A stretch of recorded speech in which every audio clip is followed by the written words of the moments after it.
Hi everyone, so in this tip, as I've said all throughout this month, I'm doing relationship tips. And this one is about when a relationship ends. So sometimes when we're in relationships and they end, it can be really difficult and tricky, especially for people if you have children together, so you've got the co-parenting thing. Then you might just have a relationship where you really can't let go of that person and you can't decide whether you want to be friends or whether you want to move on. So these are just 3 tips for setting boundaries when your relationship does end. The first one is to consider how you feel about endings. Now, a lot of times if people have a difficult time with endings, that could be because they've had a lot of bereavement. That could be just because their own personal feeling is they feel rejected or abandoned. That's going to have a massive impact on when their relationship ends and what they do about that.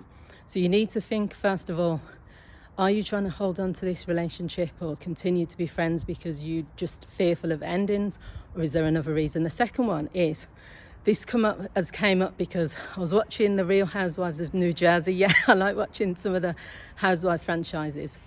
And there's 2 characters in there called Dolores and Frank. So they were a couple and they got divorced because he cheated. But they've got children, and even she said it, they continue to operate as a family unit, apart from the fact they were not being sexual intimacy, but everything else was the same. They went out together, did activities together. He was still around. She even lived with him for a period of time. So then when their relationship ended, they continued to operate as though they were still together. And then the issue came up when he started a relationship. So that changed his dynamic. But then I think the main thing happened when her relationship, she's now in a serious relationship. He can't handle the fact that he can't call her every day, that he misses her, that they can't do things together. She's having to try to set boundaries now.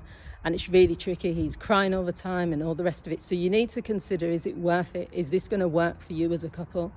What's going to happen when you get into another relationship? What's going to happen when the other person can't deal with change?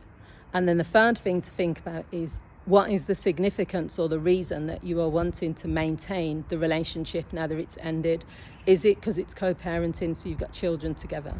Is it because you just don't want to be lonely? Is it because you don't want that person to be with someone else? Think of the reason, because once you understand what the reason is, then that will help you to make a decision. So there are my tips for setting boundaries once a relationship ends. Throughout this month, I will be doing relationship tips, and I hope you're enjoying them. Thanks for watching. Bye.